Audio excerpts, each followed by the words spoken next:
Madame, Monsieur, bonsoir. Très heureux de vous retrouver encore une fois pour ce nouveau numéro de l'émission Le Point et dans un nouveau décor. J'espère qu'il va vous faire plaisir. Nous allons, mesdames et messieurs, recevoir toujours, vous connaissez le principe de cette émission, recevoir des confrères avec qui nous allons passer 1 heure de temps pour décrypter l'actualité de la semaine. Pour nous accompagner, nous avons Ildefonse Akpaki, directeur de publication du journal La Gazette du Golfe. Ildefonse, bonsoir. Bonsoir Daniel et bonsoir à tous les téléspectateurs de RTDS. Voilà. Également sur ce plateau, Acha Ibrahim, directeur de publication du journal Temps Nouveau. Ibrahim, bonsoir. Bonsoir Daniel et bonsoir à tous ceux qui nous suivent en ce moment. C'est la première fois qu'on vous retrouve au cours de la nouvelle année 2015. Ah oui, voilà. évidemment. Et Delphonse, c'est le cas aussi. Alors, merci d'être là. C'est pas encore tard. C'est pas encore tard. Vous souhaitez lever aux téléspectateurs. Voilà. Aux téléspectateurs et sans oublier tous les citoyens togolais qui œuvrent pour le développement de notre pays et qui travaillent véritablement pour que le pays décolle. Voilà. Et Delphonse ? Oui, c'est la même chose. Voilà. Je vais vous convier, chers invités, à aborder l'échange avec ce bras de fer qui dure entre, d'un côté, la synergie des travailleurs du Togo et le gouvernement. Nous avons eu à suivre en milieu de semaine cette réaction qui a choqué plus d'une personne. Je vais parler de la réaction du Premier ministre, Aoumé Zounou, qui a menacé, c'est une menace qu'il a adressée à ce personnel, à la synergie. Ildefonse, comment vous analysez déjà cette réaction d'entre Dieu, premier commentaire? Oui, je crois que la dernière fois, j'ai suivi avec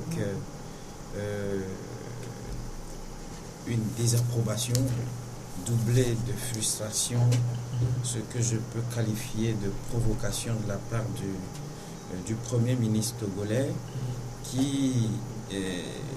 au cours d'une visite au CHR de Lomé, commune, a essayé de faire sortir un certain nombre de propos entre guillemets discutoires de la part du personnel de santé, tout comme si ce personnel était un métayer au service du Premier ministre. Mais ce qui m'a le plus frustré, ce sont certains propos du Premier ministre qui reconnaît que les choses ne sont pas comme elles doivent être.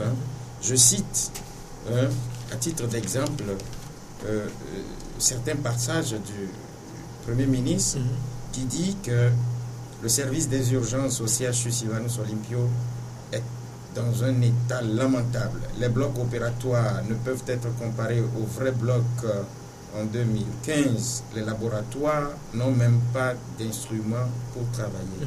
Alors on se pose la question de savoir à qui la faute. À qui la faute s'il est le chef d'un gouvernement qui, il y a bientôt 2 ans, a engagé des discussions avec les premiers responsables de ces syndicats regroupés au sein de la synergie des travailleurs du Togo. À qui la faute? Voilà. Ibrahim, vous avez aussi eu peut-être écho de ce qui s'est passé au CHR de Lomé. Comment vous interprétez cela?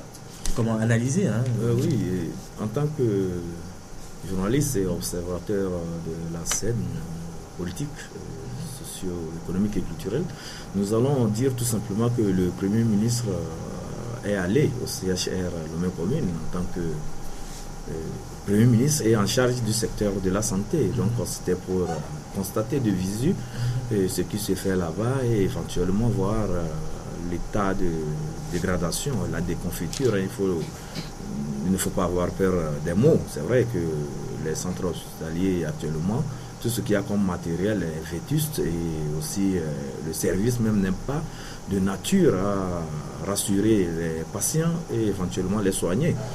Et je pense que c'est cette descente que le Premier ministre a fait. Et c'était normalement, en tant que ministre en charge de la santé, de remobiliser le personnel soignant et surtout les amener à plus d'ardeur dans leur travail quotidien. Au-delà même de cette descente, c'est pour vous dire que c'est normal qu'il fasse cette descente en tant que ministre. Premier ministre est en charge du secteur de la santé. Et arrivé aussi tout le commentaire que le Premier ministre a eu à faire là-bas était juste pour redire au personnel soignant qu'il y a beaucoup de difficultés que le pays rencontre dans la mobilisation des ressources pour satisfaire à leurs besoins et éventuellement à leurs revendications salariales. Et aussi, du côté du matériel aussi, les conditions de travail, le Premier ministre a dit au personnel soignant que l'État est conscient de tout ce qu'il y a comme problème, voilà. Et qu'ensemble, oui, il est conscient, mais on ne le sent pas, on ne le sent pas, bon, seulement, comme voilà, le disait mon confrère voilà, Ildefonse, voilà. Il avait un ton beaucoup plus hautain, et il regardait le personnel soignant du haut, comme on le dit toujours. Or, en principe, avec un responsable et un politicien de sa trempe devait savoir que quand vous êtes face à des interlocuteurs, le langage doit être un langage courtois, puisque après tout ce que revendique le personnel soignant, c'est légitime. Ce ne sont pas des faveurs que ces personnels soignants demandent, mais c'est des droits qu'ils sont en train de réclamer. Et en ce sens, le Premier ministre ne devait pas taxer leurs revendications de revendications mineures au point de les banaliser. C'est ça qui a choqué le personnel soignant. Non, là, il a affiché ses intentions. Que ce n'était pas bien en tant que Premier ministre de venir tenir ce langage. Voilà. Et ça devait être un langage beaucoup plus courtois, rassurer les gens, dire aux gens que l'État est conscient de votre situation, nous allons prendre des mesures et je pense que chaque jour que nous travaillons, c'est pour améliorer le quotidien des gens. Mais quand on va jusqu'à banaliser, ne même pas considérer leurs revendications, vraiment, et ça donne beaucoup de frissons. Et voilà. C'est pourquoi certaines langues ont essayé de dire que c'est parce qu'il n'a jamais été un fonctionnaire, il n'a jamais eu de salaire qu'il ne se met pas dans la peau de fonctionnaire. Parce que quand on attend un salaire et que le salaire est bas, vous voyez ce que ça crée dans les familles. Voilà. Et Delphonse, sa réaction a choqué plus d'une personne, je le disais en introduction. Et la synergie, les responsables de la synergie ne comptent pas baisser les bras, ils comptent aller jusqu'au bout de leurs revendications. Oui, mais ce qui me choque dans les propos du Premier ministre, quand on l'entend, c'est comme si la responsabilité de ce qui arrive aujourd'hui est aux travailleurs. C'est ce qui m'a le plus choqué, qui m'a scandalisé, qui m'a frustré. Mais est-ce que vous vous rendez compte que cette lutte syndicale qui a commencé, elle a commencé bientôt 2 ans. La plateforme de revendication qui a été déposée sur le bureau du gouvernement comporte un certain nombre de points, mais allez savoir combien de points ont été réglés. Mais ce qui m'a le plus... ce que je n'ai pas compris, c'est que lors du vote du budget 2015, j'ai regretté que le budget du ministère de la Santé a été coupé environ de 30%. Alors qu'on sait très bien que dans ce secteur-là, il y a des problèmes. Le budget global a connu une hausse de 11,5%. Et le paradoxe, c'est que on a préféré augmenter l'enveloppe, sinon le budget du ministère du Développement à la base d'une dizaine de milliards. Alors, quand je compare tout cela et que je me rends compte aujourd'hui que le Premier ministre, dans son one-man show, disait ceci: si on ferme la morgue, c'est le bas peuple qui en pâtit. Une autorité peut toujours avoir les moyens d'aller retirer un corps. Alors, quand on entend ces genres de phrases venant de la part de celui-là même, vers qui on est allé poser les doléances, qu'est-ce qu'on peut se dire? Mais plus grave, ce problème qui mine aujourd'hui le front social et qui provoque l'ébullition de ce front social, je l'ai dit, c'est un problème qui date d'il y a bientôt 2 ans. Mais qu'on nous dise aujourd'hui qu'on a trouvé de l'argent pour organiser les élections présidentielles, parce que l'autorité dit aujourd'hui que c'est une exigence constitutionnelle. Je peux comprendre que c'est une exigence constitutionnelle, mais ceux qui seront appelés à aller voter ne sont-ils pas des êtres humains qui auront besoin de s'alimenter et de se soigner? C'est la grande question qu'il faut se poser. Je crois bien que le gouvernement togolais doit essayer de revoir sa copie. Parce que les choses ne sont pas telles que le Premier ministre l'a exposé. Voilà, réaction à Ibrahim. Non, mais je pense que Delphonse venait de dire quelque chose de très important. Il parlait de l'organisation des élections présidentielles sur fonds propres et il a en même temps trouvé la réponse à son inquiétude puisque c'est une exigence constitutionnelle et le Togo ne doit pas toujours tendre la main vers l'extérieur pour pouvoir organiser des élections. Parce que vous savez, ce n'est pas n'importe quelle élection, c'est une élection présidentielle. On doit choisir quelqu'un qui doit prendre en charge la destinée de tout un peuple. Donc on ne doit pas badiner avec une telle consultation. Donc si on a les moyens, je pense qu'on doit le faire. On ne doit pas attendre que des partenaires viennent nous donner de l'argent avant qu'on organise nos élections. Cela fait partie de notre souveraineté même et de notre fierté d'être togolais. Mais quand on revient au comportement affiché par le Premier ministre, et que ça nous amène à dire haut ce que les gens disent très bas, la plupart des autorités ne se soignent pas dans nos hôpitaux. Et cela montre à quel degré ils ont tous les moyens pour aller se faire soigner. Et c'est le bas peuple, effectivement, qui va dans ces hôpitaux parce qu'il faut de moyens pour aller à l'extérieur, pour aller se soigner. La preuve, quand le Premier ministre a souffert d'une pathologie tout récemment, il était en France. Donc, il serait été un petit Togolais lambda, peut-être qu'il allait être entre griffes les mourards du CHU Sylvanus Olympio. Donc il faut quand même qu'on soit sérieux. Lorsqu'on vous nomme à un poste de responsabilité, c'est pour répondre aux besoins des citoyens. Et en ce sens, faites tout pour que les besoins et les services que vous devez mettre en place pour répondre aux besoins des citoyens soient des services adéquats, des services de qualité et des services que vous-même vous pouvez solliciter. Mais quand vous dites que vous avez des moyens, vous avez de l'argent, et quel argent? C'est l'argent détourné par ici, par là. Et vous prenez ces sommes et vous narguez les populations. Je pense que ça crée des tensions inutiles dans le pays. Je pense que nous sommes à une période électorale et les autorités qui entourent souvent le chef de l'État doivent faire preuve de modération, surtout de responsabilité dans leurs propos et de nature à ne pas envenimer les choses. Parce que c'est comme si certains ont intérêt à voir les tensions aller vers Crescendo, que les gens soient beaucoup plus révoltés et les gens soient beaucoup plus aigris.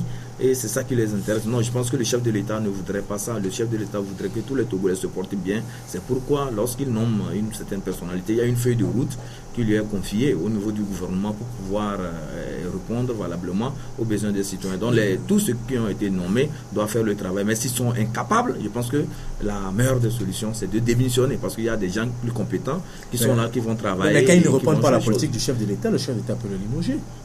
Oui, mais lorsqu'ils travaillent, lorsqu'ils font dans l'exercice de leurs fonctions, il n'y a pas de faute grave. Je pense que le chef de l'État ne peut pas les limoger. Il va attendre à ce que, à la fin, puisqu'il y a une évaluation qui se fait chaque année, à la fin de l'évaluation, on verra si cette personne n'a pas répondu, on va le révoquer de son poste. Voilà. Je crois même, je crois même que le chef de l'État lui-même il en est un des acteurs, genre fautif dans tout ce qui se passe.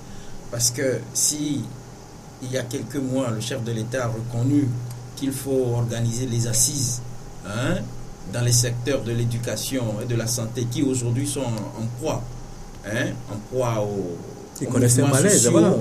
Je crois que le chef de l'État doit se dire que la première personne à qui il faut s'adresser, c'est à elle. Mais j'ai noté ça.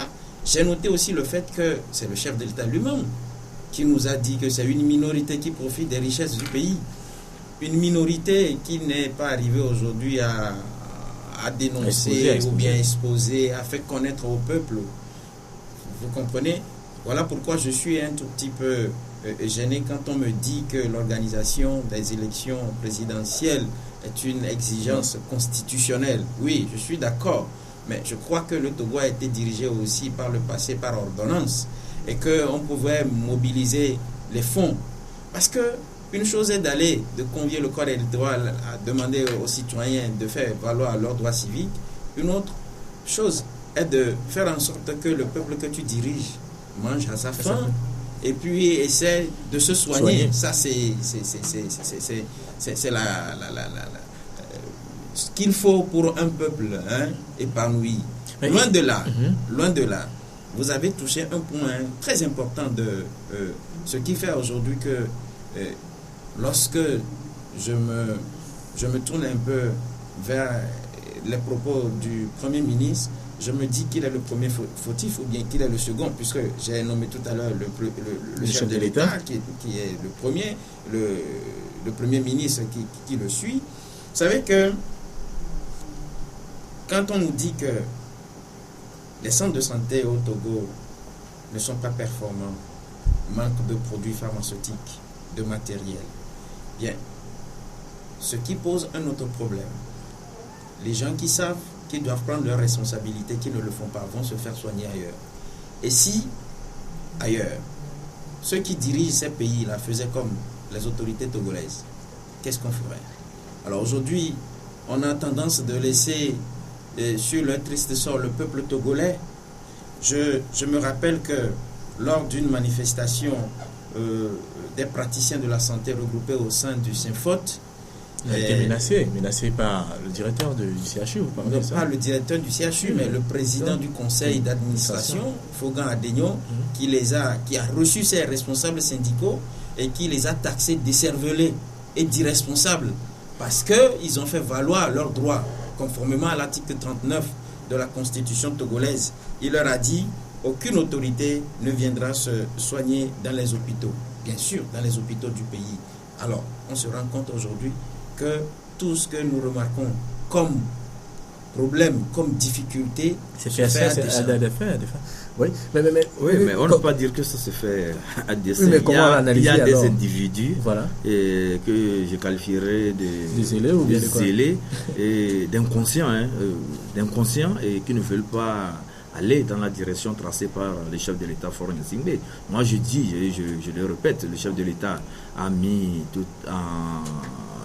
en œuvre toutes les stratégies, tout ce qu'il faut pour que les Togolais se soignent correctement. Après, vous avez vu, au niveau du secteur public, l'INAM qui a été créé, si le chef de l'État ne voulait pas... Parce que l'INAM fonctionne correctement.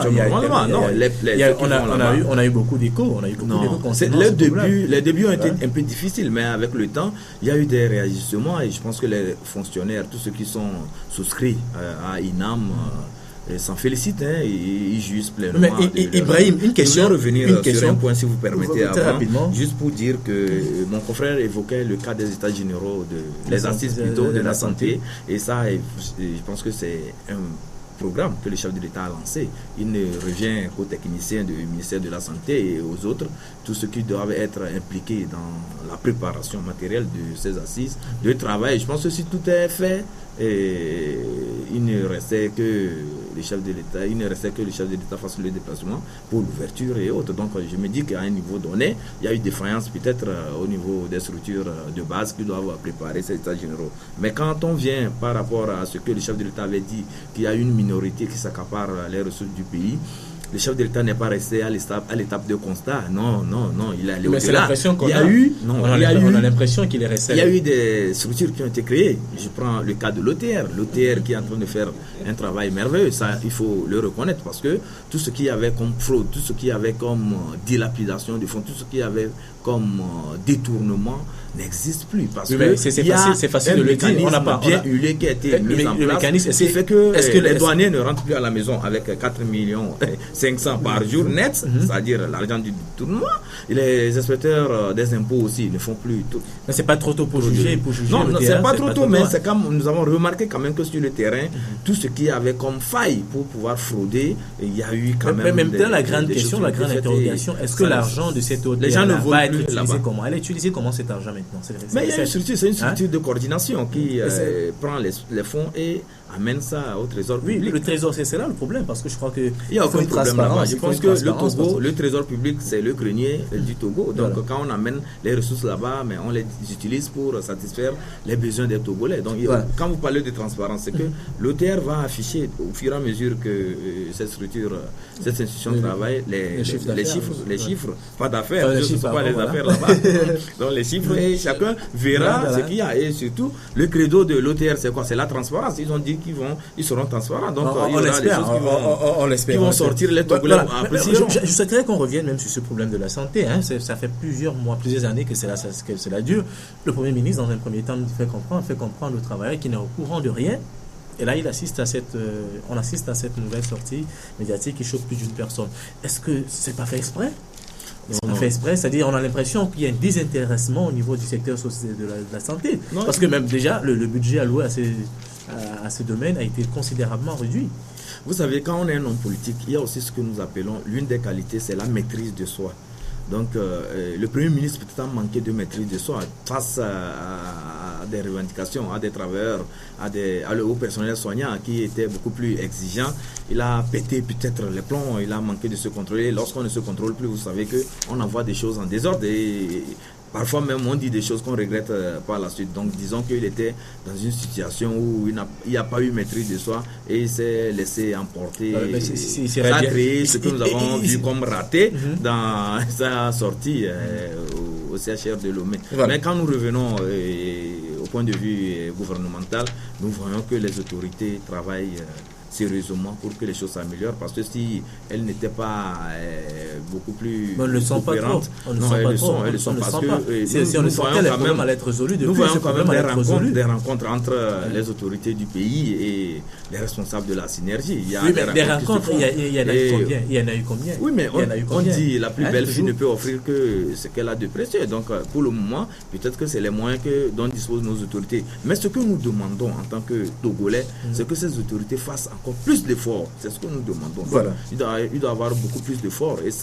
Et d'efforts pour que les revendications des fonctionnaires du public aboutissent et que ces fonctionnaires aient gain de cause. Vous le savez, les fonctionnaires, quand ils sont bien payés, ils donnent le meilleur d'eux-mêmes. Donc il faut qu'on les motive à beaucoup travailler. Pour les services et les équipements et autres, ça c'est la responsabilité des autorités. Ça à elles seules d'acheter tout ce qu'il y a comme matériel pour les hôpitaux et autres. Donc il n'a pas à s'apprendre dans notre population que de constater que les équipements sont dans un état de délabrement avancé. Non, il a été honnête. C'est ce que je voudrais. S'il avait dit le contraire, c'est là où on allait dire que ce Premier ministre vraiment ne maîtrise rien. Mais il a fait le constat et la vérité, il a dit au peuple. Je pense que c'est déjà bien. Voilà. Je vais vous proposer, chers invités, d'avancer dans les échanges avec cette polémique également au niveau de l'organisation des élections présidentielles.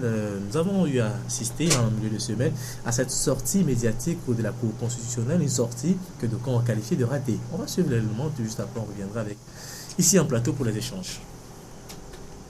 À mesure que les jours passent, le débat autour de la présidentielle de 2015 qui se profile à l'horizon passionne les Togolaises et Togolais.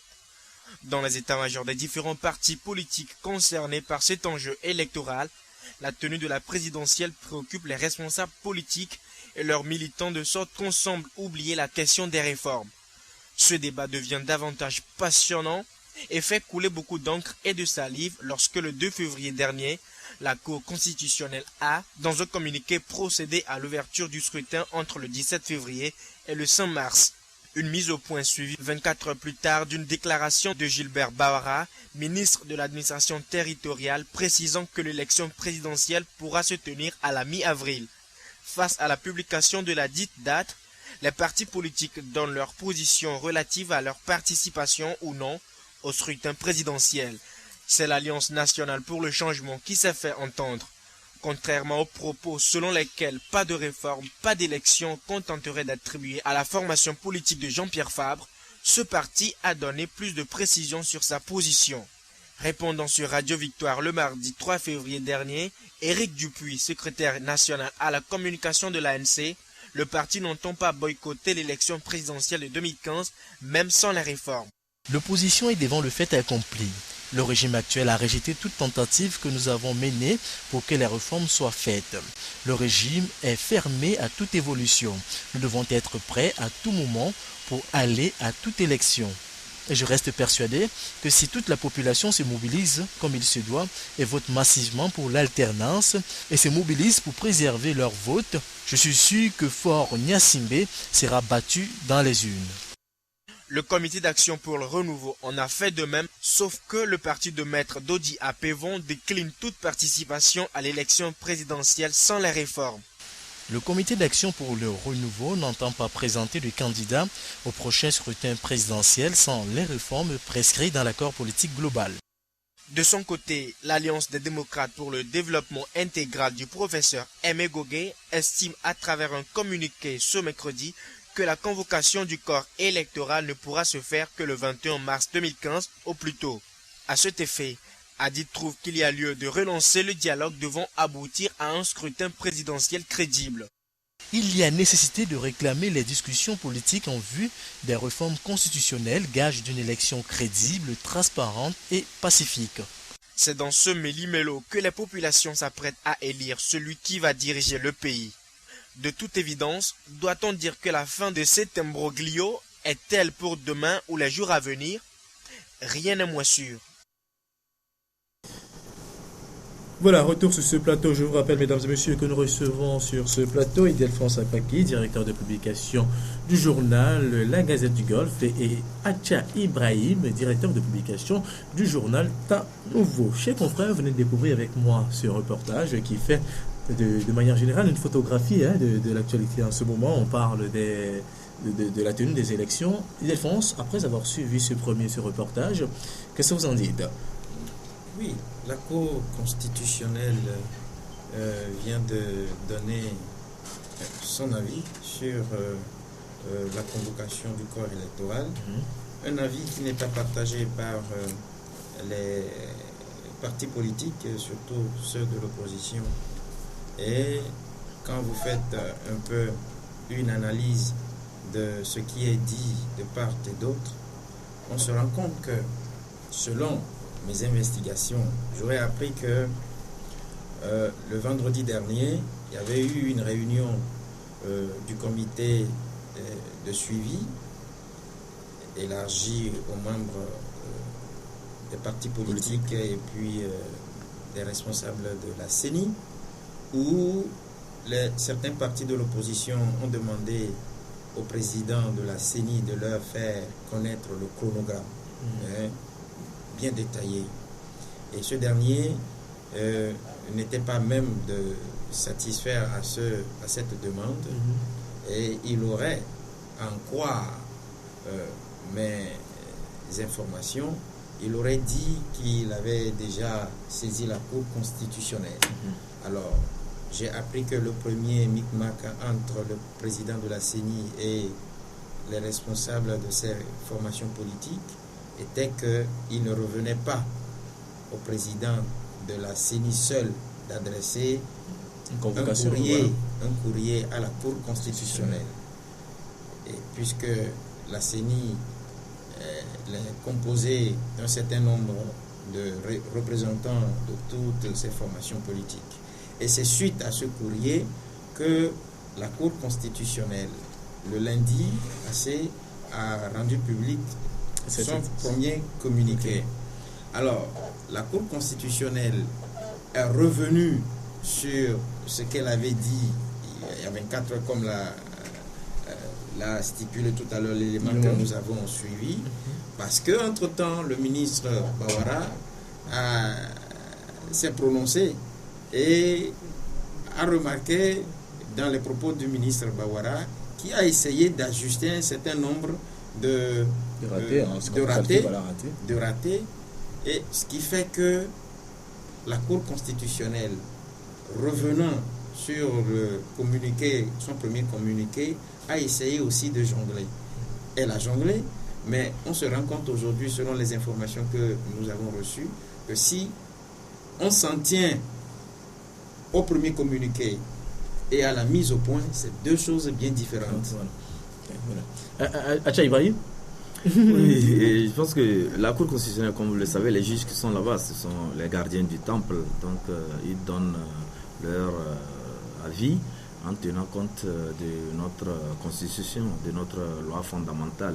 Et la loi fondamentale dit que le scrutin ouvert 75 ou 60 jours avant la fin du mandat du président. Donc, si la fin du mandat du président Faure je pense que c'est le 3 mai, puisqu'il avait prêté serment un 4 mai 2010.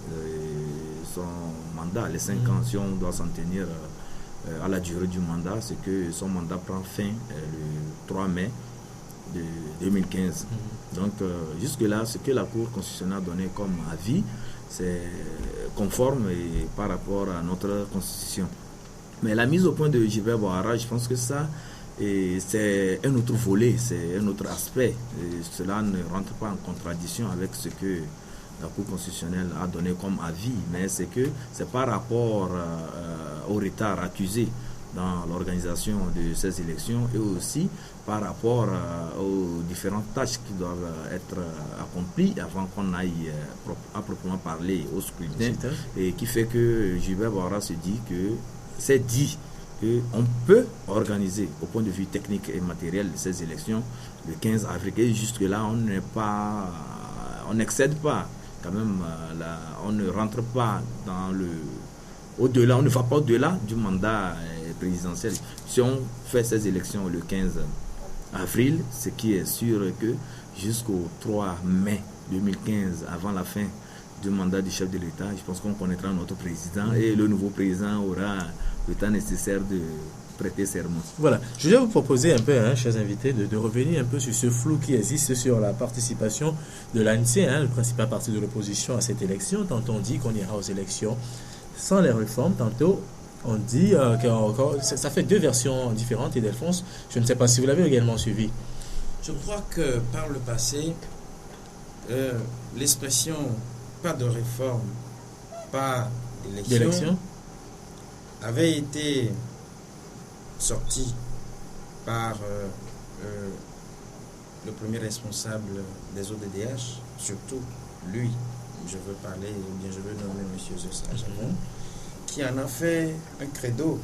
Il a expliqué la dernière fois à la conférence de presse des ODDH. On reviendra un peu plus en détail sur le sujet. Et il disait qu'il a fait un certain nombre de révélations par rapport au fait que c'était l'esprit qui les animait avant les législatives de 2013, où ils avaient tablé que pas de réforme, pas d'élection.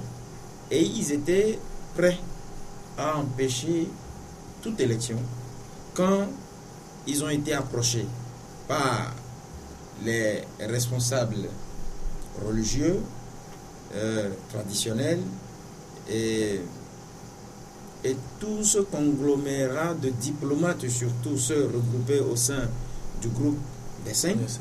Et puis après, par les présidents Goodluck Jonathan et puis Alassane Ouattara.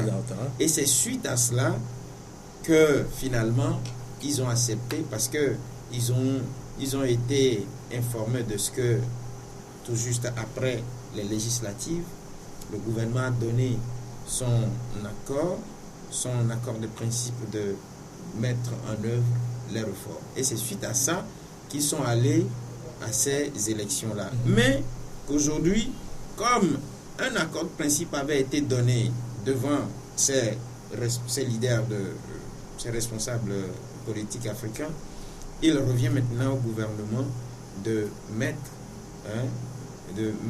en œuvre ces réformes. Voilà pourquoi aujourd'hui, du côté des ODDH, c'est clair qu'il n'y aura pas d'élection sans que les réformes ne soient pas faites. Oui, mais je parle même également de l'ANC. Nous avons assisté à une conférence de presse de l'ANC où l'ANC disait qu'elle n'ira pas aux élections tant que les réformes ne seront pas faites. Mais aujourd'hui, on sent plus l'ANC aller aux élections dans ces conditions, alors qu'on sait que toutes les conditions ne sont pas réunies. Alors, est-ce qu'on va assister à des élections comme dans le passé, élections, contestation, et puis quoi encore, alors que toutes les conditions ne sont pas réunies? Je crois que je ne suis pas dans le secret des premiers responsables de l'ANC. Mais ce que je sais, c'est que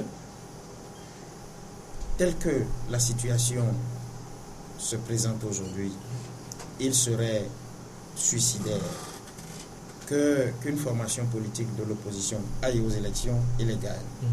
Mais je ne sais pas, en tant que journaliste, les raisons qui motivent aujourd'hui les premiers responsables de l'ANC à vouloir aller aux élections. Je ne sais pas les garanties et les gages qu'ils ont.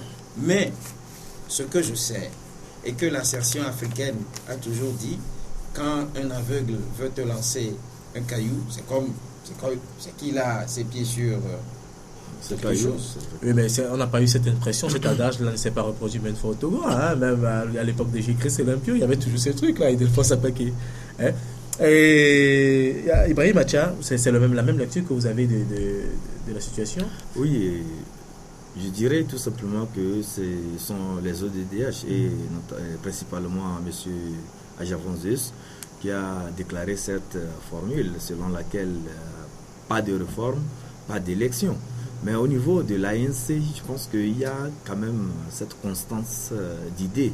Et l'ANC avait dit qu'il faut les réformes avant d'aller aux élections. Et je pense que tout bon responsable politique de l'opposition doit œuvrer en ce sens, doit penser doit chercher que les réformes soient faites avant d'aller à ces élections. Bon, maintenant que nous sommes dans un contexte où on a demandé qu'il y ait consensus autour de ces réformes et qu'il n'y a pas eu consensus, et il y a eu des positions extrémistes qui se sont affichées au point de saboter, de ne pas donner de la chance à ce qu'il y ait vraiment ces réformes. Et je pense que les leaders de l'ANC sont restés dans une position d'objectivité et surtout dans une position de réalisme. Parce qu'il n'y a pas eu ces réformes jusqu'à preuve de contraire. Rien n'a été fait, les lignes n'ont pas bougé. Mais est-ce que cela veut dire que comme il n'y a pas eu de réforme, on ne doit pas aller à ces élections? Du moment où ces élections seront organisées et que quand on crée un parti politique, c'est pour la conquête du pouvoir, je pense que l'ANC se dit, c'est mon avis, l'ANC se dit que non, nous irons à ces élections. Est-ce que peut-être le vrai problème, on ne lit pas bien ce que la réaction de l'ANC, parce que quand Eric Dupuis dit par exemple que nous devons être prêts à tout moment pour aller aux élections, est-ce que oui, justement, c'est pour dire que autre chose, non, ça ne cache rien. Ça ne cache rien, sauf que Eric Dupuis veut jouer à ce que nous appelons à la prudence. Et ça s'est fait remarquer lors des élections. C'est là où je voulais en venir. Législative de 2013 où il y avait cette tendance à boycotter ces élections, mais il y a eu ce mini-dialogue de 4 jours avec l'ambassadeur des États-Unis et Monseigneur Bariga qui a décrispé un peu la situation, et certains leaders sont aussi lancés en même temps dans la danse. Et je pense que l'ANC plutôt se dit que c'est possible qu'à un moment donné qu'il y ait un sursaut patriotique de la part de ces deux partis extrémistes et qu'on connaisse les réformes tant voulues. Et il faut être vraiment objectif. Quand on parle de ces réformes, actuellement, c'est le point essentiel de la Constitution que les gens voudraient qu'on touche, c'est-à-dire qu'il y ait la limitation du mandat, et la limitation du mandat selon les ODDH, c'est pour qu'on aboutisse à l'alternance. Et l'alternance, c'est quoi? C'est que les ODDH, dans leur entendement, c'est de disqualifier un concurrent et donner libre cours à l'opposition pour que cette opposition puisse gagner les élections. Le concurrent, c'est M. Fornia Singbe. Et quand vous allez au niveau des élections du mode de scrutin à 2 tours, les gens voudraient qu'il y ait 2 tours. Au premier tour, chacun se lance dans la bataille, et au deuxième tour, qu'il y ait le jeu d'alliance pour pouvoir gagner le parti, disons, qu'on trouve majoritaire dans le pays. Mais je pense que c'est une mauvaise lecture qui se fait à ce niveau, parce que quand on va dans la sociologie électorale, on a remarqué que les électeurs s'adaptent aux lois en vigueur, aux lois du pays. Vous allez voir que, et cela s'est fait remarquer lors des élections de 2010, il y avait beaucoup de candidats, mais il y a 2 candidats qui se sont dégagés. Nettement, vous allez voir M. Forest qui était venu avec 62, M. Fabre qui tournait autour de 30, et les autres étaient pratiquement en bas de 5. Donc ce qui voudrait dire que les Togolais sont mûrs, ils sont très intelligents, et les Togolais ne sont pas bêtes. Ce que je n'accepte pas, c'est qu'on prenne ce peuple. Disent que ces chiffres ne reflètent pas la réalité, ne reflètent pas la réalité. De toutes les manières, les institutions qui ont donné ces chiffres sont des institutions accréditées, des institutions crédibles qui doivent nous donner ces résultats. S'il y a eu des officines à quelque part qui ont fabriqué leurs résultats, je pense que c'est pour orner leur armoire, c'est pas pour nous donner un avis sur une élection qui s'est bien déroulée d'ailleurs dans notre pays, que les institutions internationales ont reconnu. Mais je voulais préciser quelque chose.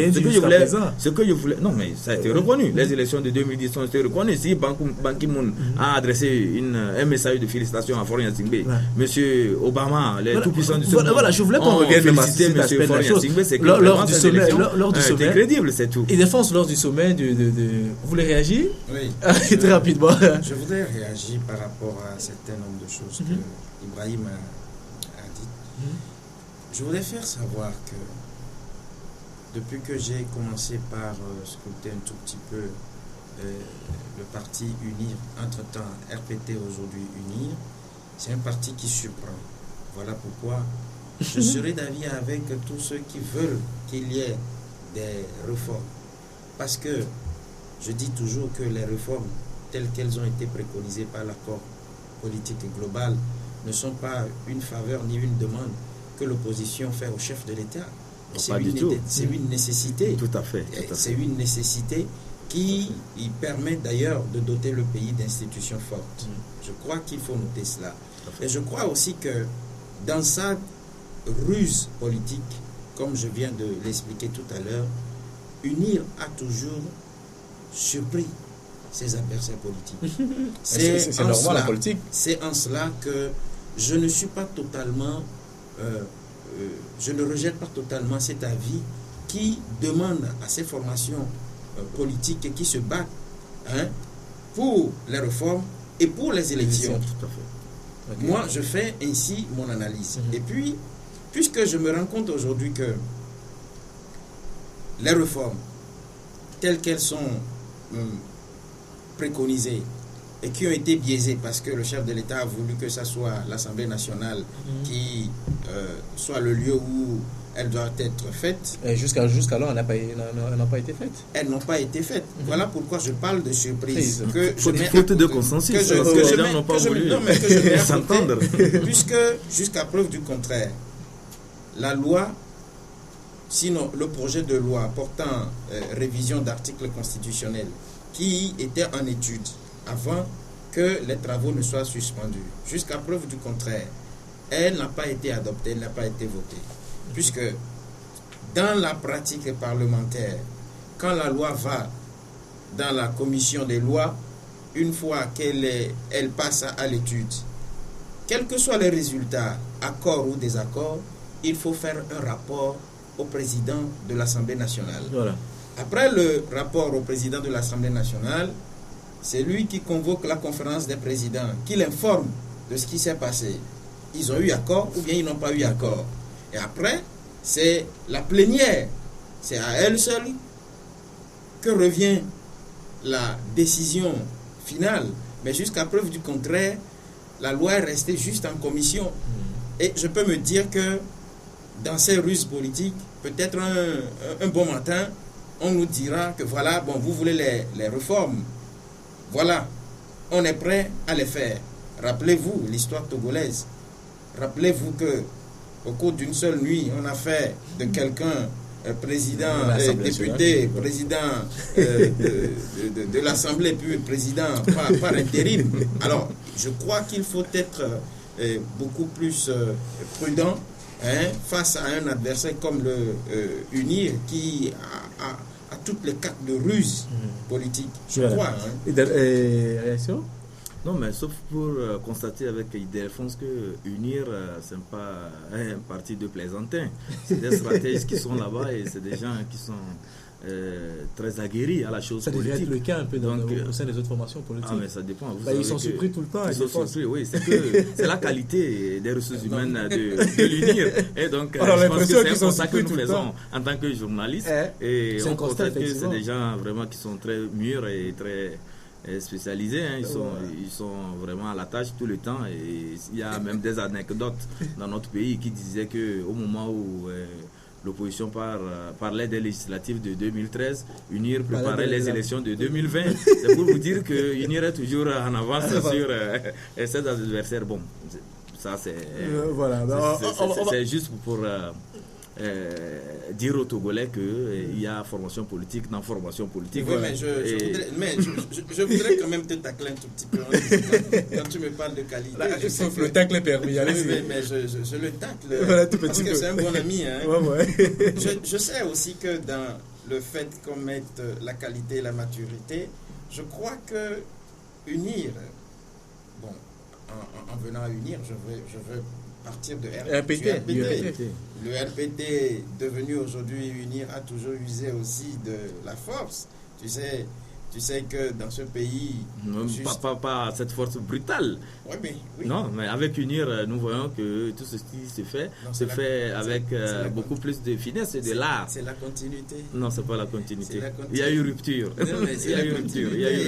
Et puis... Il y a eu rupture. Et surtout, il y a actuellement de la courtoisie au niveau des membres d'unir. Ce ne sont plus des ventes en guerre, des zélés qu'on trouvait à l'époque des adhérents et qui manquaient de respect à leurs adversaires politiques. Nous sommes tous Togolais. Quand on est même face à l'opposition, il faut du respect vis-à-vis des opposants. Et vous êtes témoin de ce que le chef de l'État a fait à Awan Diallo tout récemment, en remettant un de ses militants zélés dans les rangs.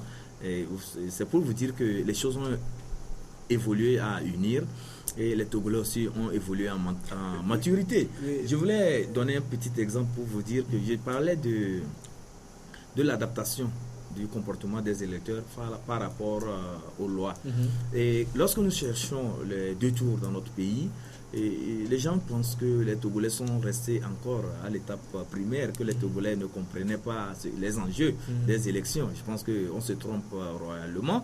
Les Togolais sont mûrs, ils sont très intelligents, et lorsqu'il y a élection, que ce soit un tour ou deux tours, les Togolais s'adaptent. Si c'est une élection à un seul tour, les Togolais savent qu'il faut concentrer le maximum de voix autour de la personne providentielle. Et c'est ce qui se fait dans notre pays. Donc, cette histoire de deux tours, un tour, pour le moment, même si on a seulement un tour, si la loi reste en l'état actuel comme nous l'avons maintenant, les Togolais vont s'en sortir, ils vont toujours jouer la carte qu'il faut. Voilà, en venant, je crois qu'il a donné tout à l'heure deux exemples sur lesquels je voudrais juste revenir. Vous avez parlé tout à l'heure du fait qu'il n'y a plus de vote en guerre au sein de l'UNIR, mais je trouve qu'encore dans le lot, il y en a, et des cadres pas les moindres. Je veux nommer le ministre Awara, celui-là qui s'improvise quelquefois comme un abonné au vulgaire, parce qu'il a taxé les premiers responsables du CST dans ce pays de Badou. Et peu plus tard que la dernière fois, quand il a reçu M. Alberto Olimpio, qui était en train de discuter avec lui, il lui a lancé l'expression selon laquelle vous racontez des balivernes. Vous rendez compte de tout cela. Donc, ce qui veut dire que toujours dans ce rang-là, il y a de ces vates en guerre qui sont là, qui sont prêts, même donner leur vie pour 3 points de suspension. Et quand vous faites allusion à ce spectacle de Awan Diallo, moi je l'ai... Vous qualifiez cela de spectacle? Non, mais c'est une plaisanterie de mauvais goût. Non, pas une plaisanterie. À l'époque, pas une plaisanterie. J'ai dit, je l'ai expliqué, que c'est une plaisanterie de mauvais goût. Ça a été une réaction d'un homme responsable. Et j'ai dit à l'époque qu'il ne fallait pas que le chef de l'État nous prenne pour des abrutis, parce que je serai sincère avec le chef de l'État. Si l'acte qu'il avait posé, il avait posé tout au début de son mandat. Le vrai problème, c'est qu'il y a quand même un moment pour agir. On va parler tout de rôle. Tu me permets. Je vous permets. Et il le ferait au début de son mandat et on n'aura plus. Tu sais qu'on a eu des compatriotes de la majorité silencieuse et de quelques associations affiliées à UNIR qui ont pris à partie les responsables de l'opposition au cours de leur conférence de presse. Personne n'a pipé un mot. Voilà pourquoi je disais que si le chef de l'État donnait le ton là, tout au début de son mandat, je suis sûr que personne n'oserait. Et pire encore, dans les discours du chef de l'État que j'ai fait écouter à certains, lui-même, il s'en est pris aux responsables de l'opposition. Voilà pourquoi j'ai dit, il ne faudrait pas qu'on nous prenne pour des abrutis. Revenons maintenant aux réformes. Aujourd'hui, dans la sous-région ouest-africaine, et surtout avec l'UEMOA, si on nous demande ou bien si le Togo est en conformité avec les lois sur un système purement économique, pourquoi ne pas l'être avec le système politique, comme les lois qui régissent l'UEMOA le demandent. On veut nous aussi être à la même hauteur que tous ceux-là. Voilà pourquoi aujourd'hui, et plus que jamais, je dis, jusqu'à preuve du contraire, je voudrais que la scène qui s'est passée le 30 juin, où les députés de la majorité ont rejeté hontement cette proposition de loi envoyée par leur patron, que ça arrive encore. Et vous savez, si aujourd'hui on bloque les travaux à la commission, c'est parce que les gens se sont rendus compte que l'acte qu'ils ont posé le 30 juin est un acte qui ne les honore pas. Et il faut étouffer dans l'œuf l'affaire. C'est pourquoi aujourd'hui on a bien voulu en finir en violation des règles qui régissent le statut, les règlements intérieurs de l'Assemblée nationale. Sinon, je respecte votre point de vue qui n'est pas forcément un point de vue que je partage, puisque lorsque vous me parlez du chef de l'État qui s'est offert un spectacle à Angelo, je vais vous le dire et je pense que vous allez vous rappeler, lorsque le chef de l'État a pris le pouvoir, il a lancé cette formule, lui c'est lui, moi c'est moi. C'était déjà pour marquer une rupture entre la façon de faire la politique et ce qui se faisait à l'époque sous le général Eyadema et lui son air qu'il a baptisé du renouveau.